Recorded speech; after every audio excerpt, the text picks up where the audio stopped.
Well, by golly, it's the Disney List, where we take a look at some of the best and maybe some of the not so great things about the Disney theme parks and list them out for you. This week, a list from Katrina happens to be in order, and it happens to be about the Disneyland Resort. In fact, the 4 best ways to maximize the magic on a visit to the Disneyland Resort. Katrina, take it away. What 4 you got?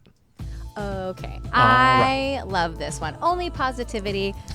So my first one to kind of like get that magic vibe is to interact with characters, right? It's always fun. Yeah. And now you're able to like kind of get up and close and personal with the characters again.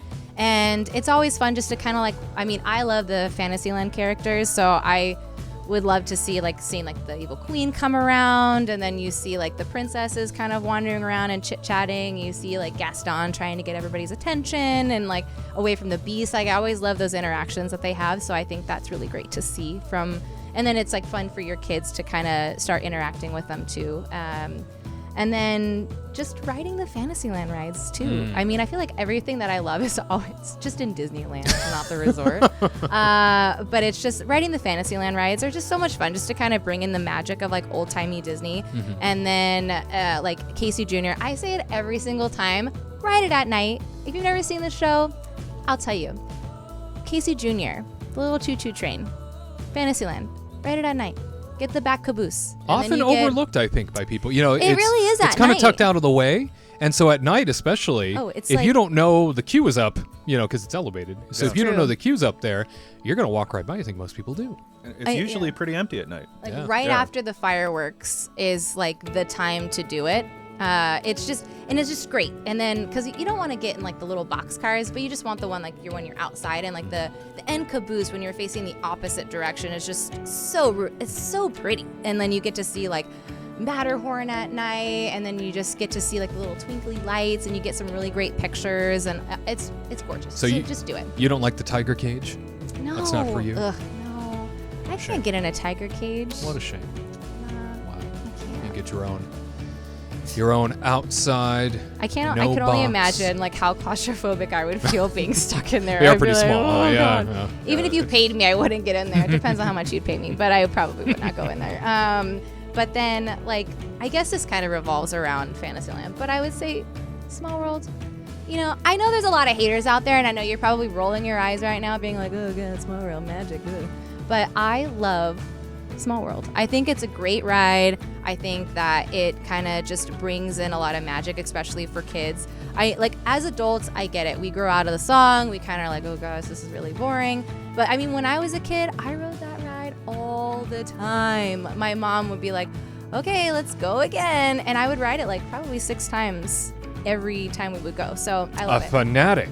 I am. And then on top of it too, it just has a beautiful facade. And then now they have that show that's going on for we don't talk about Bruno. Mm-hmm. And so you're able to kind of see that at night, and it's just always really fun. Oh, neat. And you mentioned the characters too, and really feeling that magic. And obviously just recently the traditional character interactions came back, and I have to tell you, I have not seen that level of joy the park since Disneyland reopened. Watching people come together again, especially the children, being able to embrace Goofy, being able to embrace Mickey. I saw more parents kind of pushing their kids out of the way to get to Mickey this past week. So magical. I mean, it means a lot to people. I think to kids and kids at heart, there is such a significance in hugging your favorite. And we all know that these characters are who they are. Yes. We all know that. But there is something truly magical. There's a nostalgia thing, Exactly. You meet your heroes, right? Mm-hmm. And I think that's what brings the magic too, is even if you don't want to hug them, I'm not a big hugger when it comes to characters and stuff. I just think it's just weird. I don't know. But when I see a little kid their eyes just get so wide seeing Mickey Mouse or whoever, and they just lose it and then just take off and running to that character, I think that is the most sweetest thing, and it always makes me want to cry, because and that brings my magic, right? So it brought that kid magic, it brought me magic, because it's just seeing your heroes, and then I just live through them, and I think that's just like really pretty. So that's a great way to put it. Seeing Yeah. your heroes. That's exactly how it feels. You Yeah. know, especially Disney characters are so iconic. I mean, far more brand wise than I think almost any characters on Earth. Yeah. That they mean more. Like I'm to not gonna people, run too. to King Julian over at Universal. King who? Yeah, See, right? exactly. There we go. I mean, he's cute, but I'm not gonna go run over there and start crying, you know. But I think like seeing little princesses run to their princess favorite is just, I think that's just a really magical thing to do, you know. Heartwarming. Yeah. So anyway, and then my last thing is I think what brings magic, especially for me when I was a kid, is getting a souvenir that you can always kind of cherish. Not like a candy or something that kind of goes away, but something that you can cherish and just remember and like take to show and tell. Like you go on a vacation and you come back and you want to show your story and like all that stuff. And I think like maybe getting like Mickey ears and like getting your kids to find like a really like their pair and then put their name on it, or getting mini like you know, mini Mickey ears, a hat or something where they can embroider their name on it. And then they're able to keep it. Like I still have my first Mickey ears, like when I was a kid, and I still remember it and stuff. And so I think that's a really great thing to kind of bring in the magic, is try to find something that's like sentimental, but it's not, you know, like a fad thing that your kid's gonna get bored and like throw it away, like a toy or, you know, whatever. So just something that you're able to kind of like have a keepsake. So one day down the road, your kids are able, like you're able to give it to your kid and be like, do you remember this? And hopefully they remember, you know, and then they cherish it.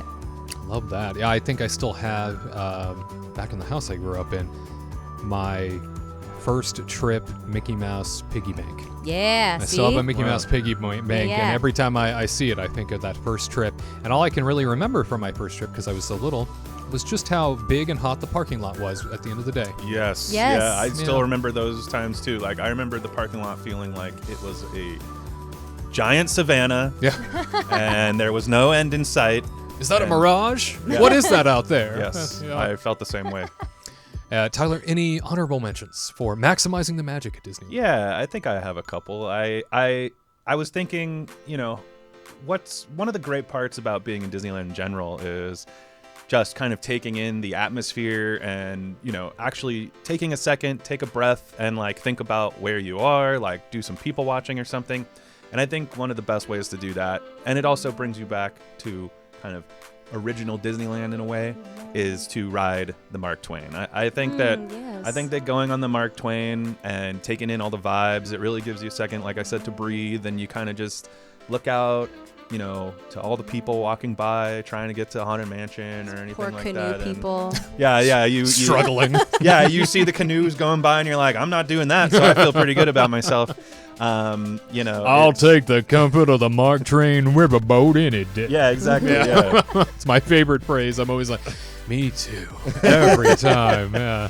This And- boat captain gets it. Yeah, he understands. He yes. understands, yeah. But you know, I know this is like not a regular occurrence, but like there were like I know they did it for one of the, what was it, Sweetheart Nights recently or some things like that. But sometimes they'll set up like a whole freaking band on the bow of the Mark yeah, those Twain. are really Oh, so special. awesome. And you Yeah. just you do a lap at night with the band playing, and it is one of the most magical. I know that you can't do that on a regular basis, but Mark Twain is just a magical vessel. Wildly underrated magical vessel. Yeah, exactly. Okay, And this is our wedding, right? It's Yeah. hire the Mark Twain. Down there, just I dinner, can't. go Love that. around there multiple times for 5 hours. I Perfect. can't imagine how expensive a wedding on the Mark Twain would be. Who wants to contribute to this Oh, beautiful please. event? We're going to sell tickets. Yeah. It already looks exactly. like a giant wedding cake, that Mark Twain. Oh, it does, yeah. Kind of does, yeah. New idea. Let's make the wedding cake look like the. No, I'm just kidding. Oh my God. No. Whoa. Mind blower. Whoa. But I think another magical thing for me that we get to do kind of more often than you would think, actually, is like, you know, I'm not trying to toot my own horn here or whatever, but we get to go to Disneyland, you know, fairly frequently, and so I don't always feel like I need to watch, you know, these shows at night, you know, the spectaculars and things. So one of my favorite things to do is head to the rivers of America at night. And it's usually when those shows are going on, it's pretty dead over there. And like last time we went to Disneyland, we rode Splash Mountain and Haunted Mansion back to back with literally like no line.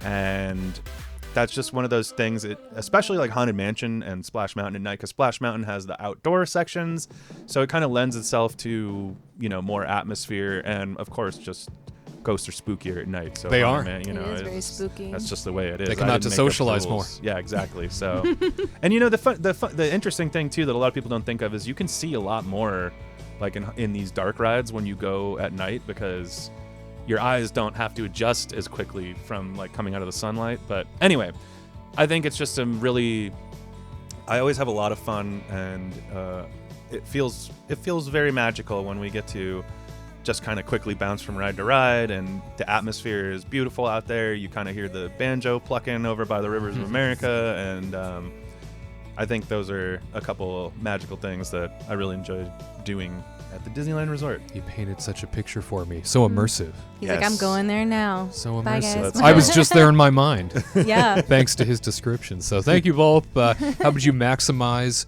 the magic on your next trip to Disneyland? What sort of things do you already do? We'd love to hear from you. Please leave that in our comments section. To all who come to this happy place, welcome.